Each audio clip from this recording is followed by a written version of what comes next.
We heard how to fund our businesses, and now we've got to market them. And what a great panel we have for you today. I'm going to turn it on over to Bubba. Bubba. Well, good morning, Denison. Is it still morning? Barely. That's all right. Let me get this on here so I don't drop it. I'm nervous up here. I usually don't speak in front of crowds. I'm usually out there making content. So anyway, how cool is it that the state of Texas chose us to host this event? So that's pretty cool. Yeah. All right, first of all, I want to start by thanking all of you, you business owners, entrepreneurs, community leaders for being here. The fact that you're here shows your dedication and drive, and I appreciate that. They appreciate that. So give yourself a round of applause. All right, we're talking about marketing, AI, and all that good stuff, right? So I'll ask you a few questions out here. Have you ever found that marketing your business can be a little overwhelming? All right, just a little bit? Yeah, I know I have. And are you still trying to figure out AI? What is it? And how does it benefit you and your business? And are you concerned about the data of your business and your customers being breached? If all this sounds relatable, you're in the right place, because this panel is going to real answers from real people. My name is Bubba Thompson. I'm a local real estate agent here. I wear a few more hats than that. Podcast on Main with Split Window Studios. I do some marketing. Chamber board of directors, so I kind of do a little bit. So I totally understand everything that we're going to talk about here, because I have the same struggles just like y'all do, trying to figure everything out, because technology changes constantly. The way to market changes constantly. So now I'm going to let the panel introduce themselves and tell a little bit about who they are and what they do. And we're going to start down here with Kyle. Kyle Royal. I'm the Chief Technology Officer for Workforce Solutions Texoma. I don't have a near as impressive resume as the guys before me, but I went through the program. If you're not familiar with Workforce Solutions, they get people jobs, they do training. I went through the training program, came fresh out of college, and I've been here ever since. This year will actually be 20 years. I started out at help desk level and have worked my way all the way up to the top, Chief Technology Officer. And that was a couple years ago whenever Terrence Steele retired from us. So that's my expertise. 20 years. 20 years, yeah. Man, you don't hear that very often anymore. All right, Lisa. Hi, everybody. Thank you for letting me be here. This is a great honor to speak here. My name is Lisa Spurgeon. I am a digital media consultant with Sparklight Advertising. I've been with Sparklight for 7 years. We specialize in digital advertising. I've actually lived in Sherman, Denison most of my life. I love the community. I love doing community outreach. I'm involved in the Sherman, Denison community chambers, and also I am on the board for the Texoma Family Shelter. So the community is deep in my heart. So I'm just really glad to be here. Thank you, Lisa. All right, Amy. Hi, I'm happy to be here too. My name is Amy May, and I'm the owner and founder of May Media. We're a full service marketing agency. I also have roots from the Denison and Sherman area. My great-grandfather and his brother worked on the railroad, and then on my mom's side of the family, we have a history of cattle ranching in the Sherman area, South May. And so when my sons graduated college and wanted to join the family business, we knew it was time to go to the next level, find an office, and where were we going to settle in. And so we started our office here in Denison, and love the people. We're happy to be in the area, and we just love helping small businesses grow. And it's our family helping your family is how we feel and believe. So. All right. Everybody's pretty much local here or has been here for a while, so if you ever have any questions, obviously, afterwards you can ask them and track them down. Anyway, on this panel, I'm about to kick it off. We're going to ask a few questions to each of the panelists, and once we're done, I'm going to try to save time. I'm sure we're going to have time for questions, so I want you to have your questions ready, okay? I don't want y'all just stand there. I want y'all to ask some questions. So let's get this started with Kyle. Let's talk a little cyber security. All right, Kyle. So how does cybersecurity help protect a business's assets from customer data to the intellectual property? Okay. So at the center of cybersecurity, it's all about protecting your data, regardless whether it's PI information, SPI, which is personal identifiable information, which is what a hacker or somebody who's trying to steal your identity would need. That's any three pieces, whether it's your name, birthday, address. Three pieces together constitutes as SPI or PI. And cybersecurity just basically protects all that information, whether it's your customer's credit card numbers, their information, or like you said, there's intellectual properties. Cybersecurity just kind of closes all the gaps in your networks to keep your information safe. I'm going to do a little follow-up on that. You mentioned something like credit card information. Yeah. Like as a consumer, if I'm on someone's site, how do I know that putting my credit card in there is safe on that site? So that's done by the website itself, and you'll normally see a little lock in your address bar showing that it's HTTPS, meaning it's a secure connection to whatever website you're on. So any traffic going over the internet is encrypted. So whenever you put in your credit card information, click submit. If it has an X on it or HTTP, it's not secure. So whenever that information goes out, anybody that's looking at the network can actually see your credit card number come across along with the expiration date and the three-digit code on the back. So it's always really important to make sure that you're on the correct website, because they actually make websites that look exactly like what the actual website is. It's just not secure, and you're putting your information in there. As soon as you click submit, the hacker has it and your credit card's stolen. Cool, good to know. All right, so sticking with you, Kyle, how does cybersecurity play a role in ensuring business continuity, especially the face of digital threats or data breaches? So the continuity is continuation of business. So if you guys go down, I'm sure your profit stops, your revenue flow stops.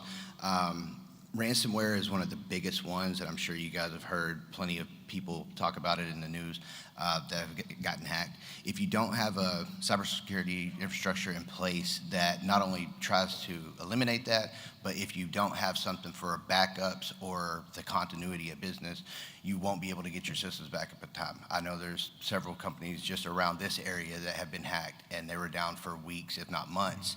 And that's a big hit for a small business. If you can't work, your workers can't work, you have no revenue flow, and business comes to a halt. Yeah. So one of the things that we do next door is like a tabletop exercise. We have our online backups in the clouds, and we will actually set up a lab and test how long it takes us to get our business back up and running. And it normally takes about a day and a half to 2 days. And so if we were to get ransomware and we decided not to pay, or say the hacker, sometimes they just don't give your files back, even if you do pay them. All of our files are destroyed, they're encrypted, and without that key, there's no way to open the files. So what we do is do a test run just to see how long it would take us if we were to get attacked and get back up and running, and it's about 2 days. But that's with a lot of backups and the infrastructure in place to get it up and going that fast. A lot of people, a lot of businesses don't have that infrastructure in place. Now, as a business owner, are there some telltale signs that we can, that you can tell us about? Like maybe we can notice if we're sitting at our computer one day and we. Yeah, so it's different in every environment. Just going off of what we have next door, we have something called this EDR, which is endpoint detection and response, and we have that on every single computer in our network. So if you were to get attacked by, say, somebody sent you an email with social engineering, you clicked on the link, opened it, and hey, it's ransomware, congratulations.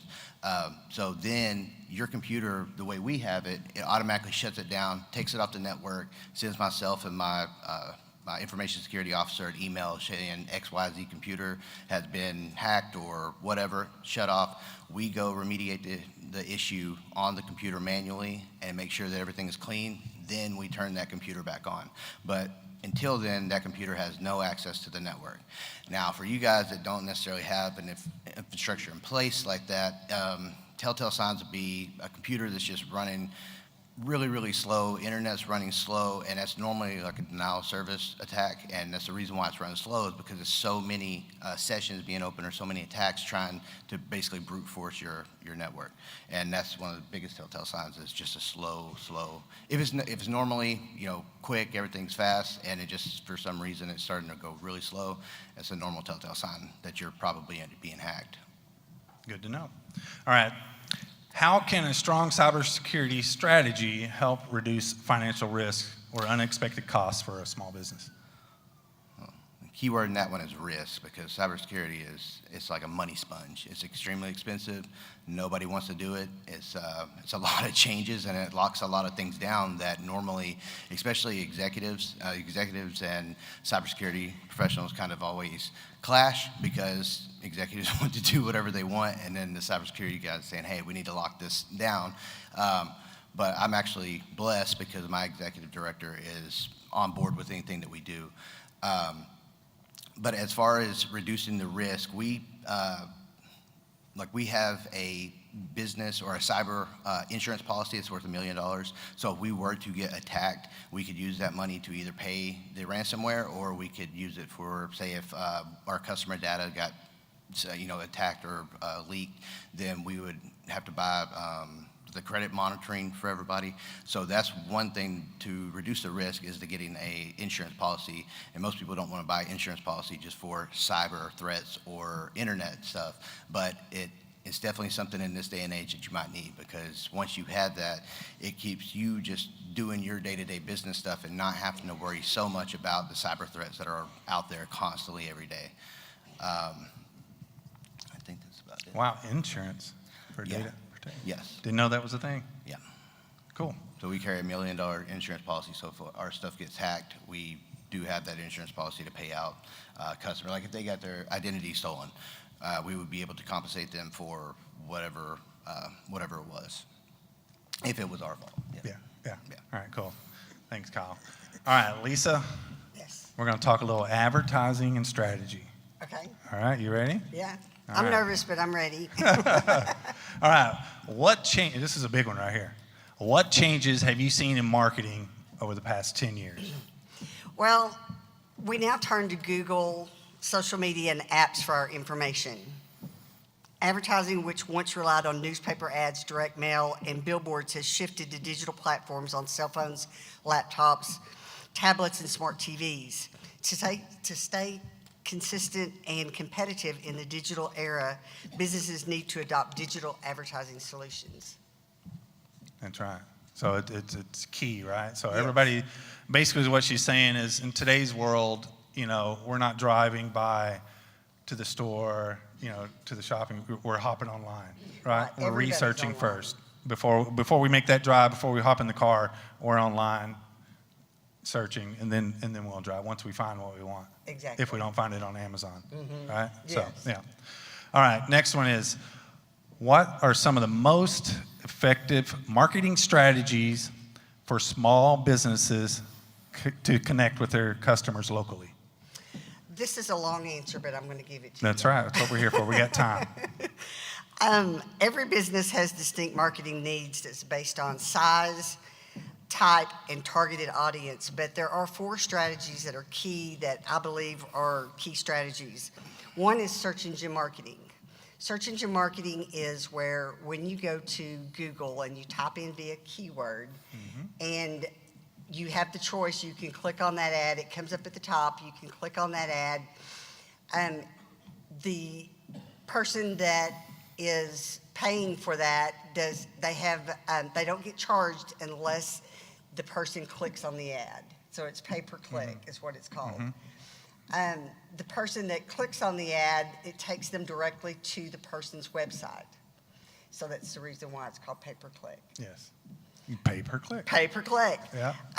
It is, you're advertising to people they're right at the time when they're ready to buy. So it's a really great platform to be on, because people are they're searching, they're looking for products, they're looking right at that exact time. So it's a really good product to use because people are searching there. And then when you're creating these ads, you also want to kind of go play with it and look at those keywords as well, so you know how to create your ad and make sure you include those keywords, right? Yeah, definitely. It's really hard unless you, I mean, for someone just to do it themselves, you have to do a lot of research, and there's a lot that entails into it. And for someone to do it themselves, it just takes a lot of research to do the keywords and to make sure that you have all of that in your campaign. Gotcha. Okay. Let me ask you this here. How can small businesses make sure they are targeting the right people at the right time, the right place? Well, all targeted marketing is very targeted. They can target by behavior. You can target by Industry too, right? industry. You can target by what they do for a living. You can target by behaviors, and there's all sorts of things that you can target by as far as targeting goes. So definitely you can target really specific. You can get very specific in your targeting. Yeah, like in real estate, if I'm going to create an ad and do some targeting, I go, I hit, banking, Yes. moving companies, things like that, because if someone's planning on a move, they're researching, for a loan or their moving company or something like that. So I'll make sure I include those whenever I do my ads, and that's, Exactly. Part of targeting ads, right? Am I doing it correctly? Exactly. Okay, cool. All right, thank you so much. All right, now, we mentioned AI, which is, the new thing, right, around here. So a lot of us are not familiar with it. I'm just learning about it myself, but, it's a pretty cool tool to use. If you're not using it now, you need to be using it in some capacity. I guarantee it'll help your life. So I've got Amy here to talk a little bit about little AI marketing, right? Yes. Okay, you ready? I am. All I've right. got my notes. I'm used to having a slideshow with bullet points. So Well, I'll do like this. or yeah, something. there Okay, you all go. right. That works. Okay, so what is the most common misconception small business owners have about AI? Okay, there's a few. All Well, there's right. a lot, but we'll focus in on a couple, two or Okay, three I'm of them. taking notes. All right. For the first one, really a big misconception is that you have to be a big company with a huge budget and a big technical team. That's just simply not true anymore. Small businesses, even, one person industries can easily integrate AI into their business. And, you've got ChatGPT, Canva, Magic Studio, just all sorts of automation platforms like Zapier and ClickUp. All of those can help with your business workflows and save you time and allow you to put your energy in other areas of your business. Another one that I hear all the time, and I manage a lot of marketing teams. And one thing that I hear a lot is AI is going to replace human creativity and or customer relationships. And the reality is that AI is here to enhance your team's ability and not replace them. So things like helping your team brainstorm faster, come up with ideas that maybe no one in the circle had thought of, and that idea might trigger another idea. It's great for brainstorming. Automate repetitive tasks, analyze your marketing data. You can do that very efficiently with several different platforms, and it's a lot of fun. And there are prompts you can use to help you, go in and analyze. You upload your data, and then you analyze it by asking, your platform questions about your data. And basically, it just helps with, marketing content, all the common things as well. So basically, the reality is that AI isn't coming for your job. Humans who learn to harness the power of AI are coming for your job. That's the bottom line. Correct, yeah, because if you know how to operate AI and ask it the right questions, I mean, you can, it's crazy what you can do. Prompt engineering. Yes, prompt engineering. So remember that, right? So that'll be Yes. the new, I know down at Podcast on Main, we were redesigning the studio down there and just trying to get ideas. And so I went into, AI and said, here's what I'm looking for. And then it asked me, okay, do you have a photo and measurements? And I submitted a photo and the measurements, and boom. And I said, all right, there's the look we're going for, right? So, yeah, be looking for that. Exactly, yeah. All right, next question. How can AI help a small business compete with larger companies in their industry? Yes. So it can help in many, many ways. The easiest way to look at that is just what's your bottleneck? Look at your business and say, what is my bottleneck? Mm-hmm. And find a tool that's going to help you with that bottleneck and help you be more efficient in what you're trying to do. The larger teams, they may be using ChatGPT, but they're not going to have the workflow you do, and they're not going to have like the customization to it. They're not going to have the prompts that keep the voice and the feel and the customer service aspect of it. So in many ways, it makes a small business way more powerful than a large business, because you have the ability to harness that tool, and they're coming out with tools in every, they're getting more and more industry specific. Even in our marketing agency, we have very specific tools that just aren't common knowledge. People don't know about them.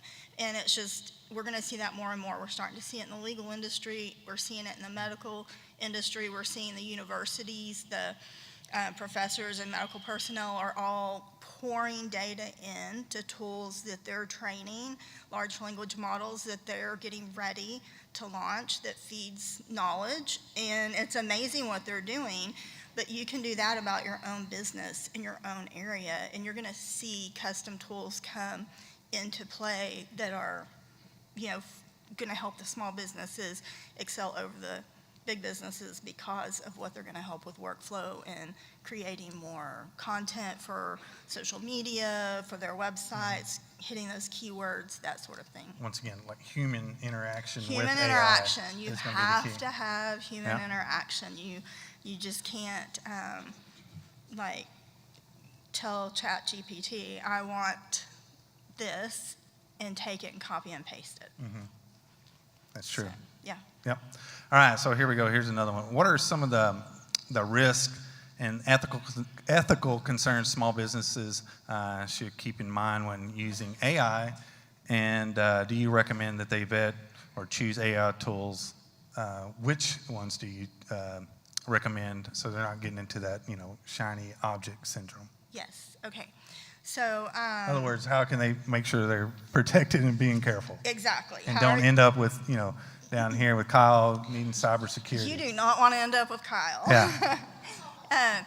Not He'll that take way. care now. of you. He'll Come take on care now. of you, but let's be preventative too. Sorry, about that, Kyle. But I've had plenty of clients end up needing the services of Kyle, and it can be devastating to their business. So basically. But not after Kyle's done. But not after Kyle's Yes, done, okay. because he's going to work a miracle. So no, it's a really important question. And like I was mentioning, you can't copy and paste. You get one first impression. And so you need to read before you copy, and you need to edit before you paste. I use AI all the time in many different ways, and I can tell you I have never copied and pasted something that it gave me. I always edit. My team edits. And we triple edit. We're very careful about making sure that we're maintaining the voice of it. Another thing is just trust and transparency. Doing that can, break trust with your audience. But also, a lot of people are using things like AI-generated videos and photos, and they're not really labeling it as such. And on advertising venues and YouTube and all the things, we have to. If we're putting something AI created on the platform, we have to label it as such. And so you have to be really careful with that. But people are putting these things out there, and they're not identifying it as that. And then people find out, or they can tell. I mean, you can kind of tell, right? And Yeah, sometimes you do the photos and the fingers are all yeah, messed and up. and like, the videos are kind of creepy, to be honest. Yeah, I mean, they are. and so if you're trying to build authority and look good to your audience, AI is really not the way to go for that. You need to be really careful about the tools that you choose. Okay, good to know. All right, so staying with AI, Mm-hmm. and as a small business owner, where do you see AI in the next 2 to 3 years? So I did put flyers on the tables to make sure you got all the info. I think that we're going to see AI become less of a buzzword, and it's going to become just more of a quiet, everyday advantage. I think that businesses are going to learn how to use it to improve workflow in their processes, their invoicing, all of the things that are automated. Zapier is one of my best friends. Love Zapier. But I think that we're going to really just going back to the same concept that I said earlier, just the workflow, their mindset, their customer experience is going to be more genuine, and people are just going to learn to absorb it. Just like you learn to use a computer in your business, you're going to learn how to use the AI tools in your marketing and your business. It's not even just marketing. Those AI tools will help you with all of your processes. It's amazing what you can do. So we'll just see a lot more automation of repetitive tasks. Personalization will go deeper. Industry-specific tools are already starting to show up, so we're going to keep seeing more of those. And then, again, just remembering the real shift that AI won't replace jobs, but people who know how to use AI effectively will replace those who don't. So as business owners and you're looking to hire and that sort of thing, one of the things I'm finding is that some of those really quiet, shy kids that we're hiring, man, you light a fire under them and give them something to be excited about, and they go wild, and they're creative, and they talk to the bots and all the things, and it's just like they are pumping out amazing things, work processes and strategies, and it's amazing. And so I think just giving your people permission. You give yourself permission. Yeah, just thinking outside the box. Yes. A little bit, right? Now, Kyle, are y'all using AI right now? No, we actually banned it from our network. No? And it's only because of, we deal with a lot of state PI and SPI information. So you have to really be careful what you're putting in these AI generators, because there you go. it always Yes. goes back to the internet. So if you were to put anybody's name, social, anything like that into an AI generator, it's going somewhere out there on the internet, and somebody could have access to it. And if it comes back to you saying, well, you put it in an AI generator, TWC is going to be real mad about it. So we banned it from ours. We don't even allow the AI note takers in Teams or Zoom. TWC is not supposed to either, but sometimes they still do it. But just if you were in a meeting and you were discussing a client and you said their name or their birthday or their social over it, then the AI note taker is going to take those notes and put it out on the internet. So you have to be real careful what you're putting into it. But like she said, check again, and then edit it all 3 times. So. See that dude right there is going to protect your information for sure, right? And that ties back into the risks and ethical concerns. You should never put personal data about any customer, client, anything into AI. If you want information or want to build your audience and you're trying to tell ChatGPT who your audience is, don't use a real example. Make up some imaginary clients. What is your ideal client? Most of you probably know who is your ideal client. So put that information in. Don't ever put anybody's personal data in. Yeah, because it's all about collecting data, and so when new searches come out, they're reading that data. So yeah, you got to be very protective of that. Yeah. I want to go back to Lisa here, talking about ads, advertising. I do social media ads. And the question I get from a lot of people is, hey, can we just boost this post? And I always say, well, you want to create an ad, get more detailed. So why should someone boost a post or not boost a post versus, actually digging deep and creating an ad for leads? They're both good. Boosting a post and doing advertising are both good. They're just different. Boosting a post is more, most people will use a post to boost, and in advertising, they're creating a new ad to advertise with. Also, you can't get as detailed with your targeting whenever you boost. You can get much more detailed with your targeting when you advertise. But boosting is normally boosting the actual post, and advertising is creating a new ad and serving that ad on Facebook. Yeah, and then you can create a lead for them, and then when someone actually is clicking on there, filling it out, then you actually get their information. I kind of look at boosting like a postcard. Like when you send out a postcard, thousands of them or whatever, you don't know if someone's actually reading it or if they're just throwing it in the trash. Unless you put a QR code on there, and that's what I usually do, is make sure they go there and it links them to them. But that's kind of how I do look at that as far as advertising there. So now we're getting close to our end of our panel. So I do want to open this up to audience questions. I know, please tell me you have some questions. There we go, right here. All right. State your name, where you're from. Dallas Telegraph newspaper. My name is Sergey, and thank you for Emmy and Lisa for valuable feedback.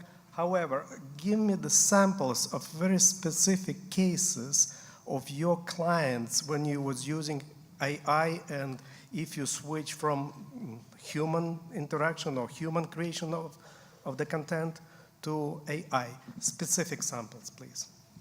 Okay, I can do that. So take, for example, we have a law firm that we market, and we have an AI agent on their website. And so, when you're dealing with an audience, you have the same thing as this room. It has multiple personalities. Some people want to call, some people want to email, and some people want to chat. And so the chat bots, the AI agent, it talks in depth with the people, and we program that to give it the information to answer their questions. And so it's programmed so that when people ask, and then our chat bots, our agents also ask them questions, because one of the first things we want to do on a lead is capture this person's name, phone number, and email address so we can track them back down and convert that lead. And so in that case, what we do is we have the AI agent is asking questions, it's interacting, giving them answers, asking questions. And then when it reaches a certain point in the conversation, that AI agent knows whether this is a qualified lead. Can our firm help this person? If so, it says, let me try and connect you. And it tries right then to connect. And then if not, then it'll say, let us send you to our scheduler to schedule a call, because this particular firm talks with people even if they're not going to be qualified, to give them some tips and what can they do, or refer them out to somebody else. So that's an example of, it increases leads and timing. People want an answer when they want the answer. And so it gives them information, even if it's 1 a.m., it gives them information to get them started. There you go. So I just want to say, Kyle, thank you for being here and talking about cybersecurity. Wanted to give some information. One of our partners that travels with us around the state a lot wasn't able to be here for this one, but the Department of Homeland Security has an office called Cybersecurity and Infrastructure Security Agency, CISA. Many of you have heard of that. They actually do free high-level assessments for small businesses. Small businesses, you're always looking for free. You're trying to keep yourself protected. We can get you that information. Our office works with them very, very closely. We also have the Texas Department of Information Resources. Tony Sauerhoff works with us a lot and travels with us many, many times too. So you've got some great resources here at the state level and at the federal level that are free to you, that can help you protect your company in the cybersecurity sector. Thank you. Thank you, sir. Yeah, we just use CISA for a free penetration test on our network, so they do great work. And it's free. All right, who we got? Hey, how you doing? Tony Dean with DSB Worldwide. I've been building websites since '94, launched a lot of businesses in the area. Just want to make a couple of statements. One, I've been using ChatGPT now for a few years, and it's incredible. I use it in a lot of different ways, from writing blogs, FAQs. I even asked it, hey, can you keep a secret? And it said, no, I cannot. So make sure you remember that. Yeah. So I wanted to make a statement to Tony Kai earlier. I'm planning a webinar for our proctors online, and I asked ChatGPT to help me out. It laid out all the slides for the slideshows. It gave me all the content, the news, emails I need to send out. And so when Tony Kai was up here talking about doing business plans for new businesses, I thought, ChatGPT. Ask ChatGPT to make a business plan for you.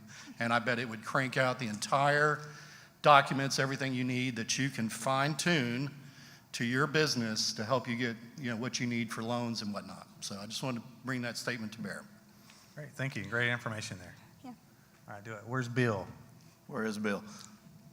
Question, spam, and maybe Kyle will be best to address this, but spam is rampant. And any advice on how you identify, protect against just spam advertising?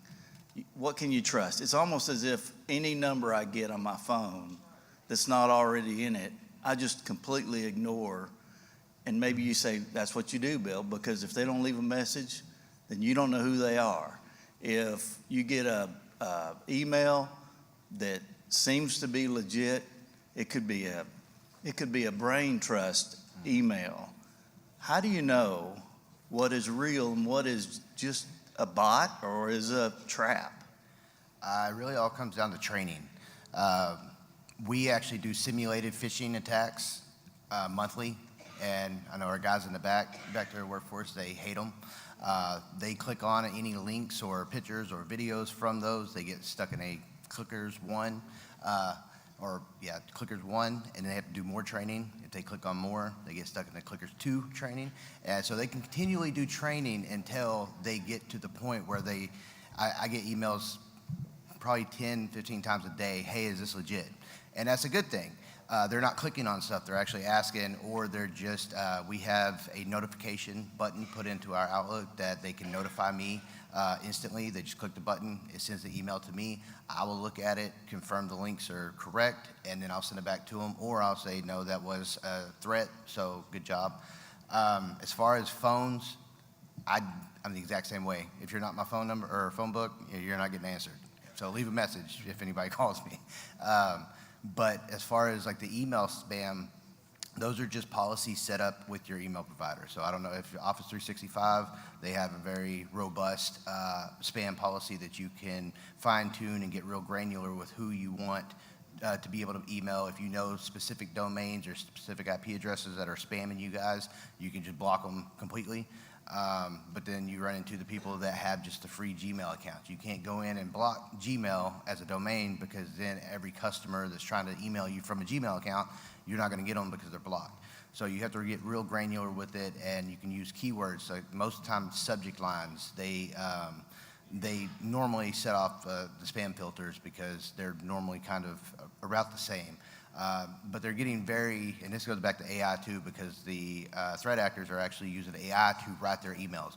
Used to, you'd be able to read the first sentence and be like, nah, that's definitely spam. Now, this, AI has perfect vocabulary, perfect grammar, and everything looks legit. And they will go out and get the logos and stuff from the companies that they're trying to spoof, and everything looks great. So if you don't have that training and the social engineering training to show that, this is a scam, then you might fall victim to that. One thing I do, like emails, if I don't know, I kind of look at the email address that's coming in, and you can kind of tell. Yeah, so that's another good thing. So if you get somebody from John Doe, but the email is a bunch of random numbers and letters or something, or if you get something from somebody say Janie Bates, and the email is some weird, email at Gmail, you obviously know that it's not them. So normally the red flags are also the links. If you get something that says you've been invited to a Teams meeting by, XYZ, if you just put your mouse over the link and let it actually show you what the link text is, it'll obviously show you that's not going to a Teams meeting, that's going some weird website. That's a huge red flag. Like I said, grammar and vocabulary used to be a huge red flag, but with AI, it's not as much anymore.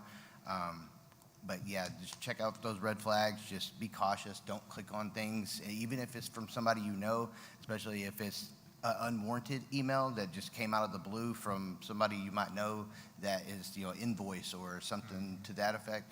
Just, it's normally a thread. Thank you. All right, next question. I'm Michelle Haynes with Michelle Haynes Content Solutions, and this question is probably mostly for Amy, but maybe also for Lisa. When you collaborate with your AI assistant, even though you did the whole editing and human in the loop process, do you have clients who are like, oh no, you used AI, I don't even want it? Do you have clients who are like just so AI averse or don't use it at all? No, we don't. Basically, we are really careful about what we feed into AI, and we give really engineered prompts. And when it comes out, we edit it, and it usually goes through several team members before it actually goes to the client or to me for approval. We have originalities.ai, and we do run our content through that to make sure there is a good balance of human and AI in it. But the customers themselves, they don't have pushback? They don't. Okay. And we interview them a lot for the blogs, and we also do SEO, so we also know what we're trying to achieve.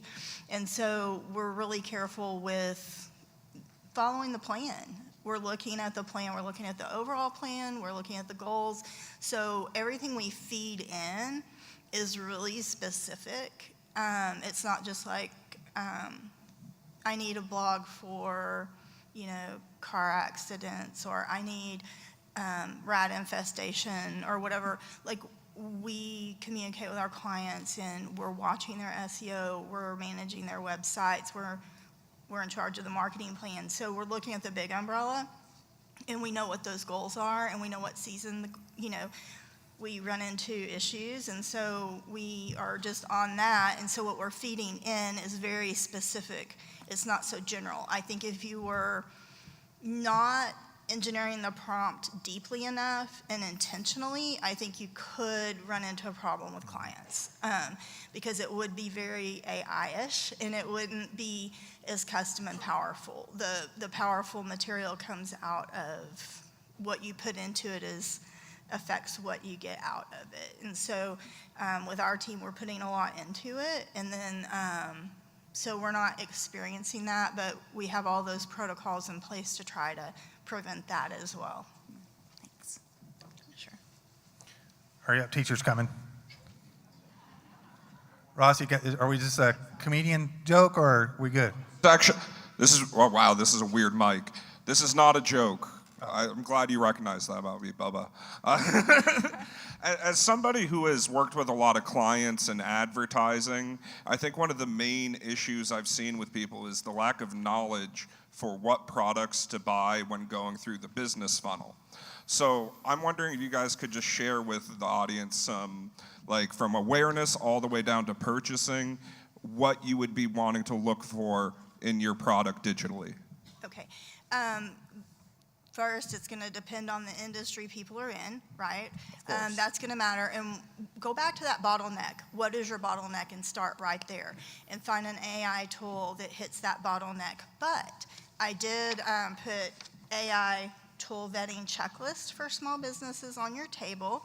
And I know some tables probably have more and some have less. There's plenty of these floating around on the tables. And that's going to be a good indicator, like the notes on there, because I know we're out of time. The notes on there are going to help with that, as well as the AI adoption checklist. That kind of guides you with how to integrate it into your business and how to look for those tools.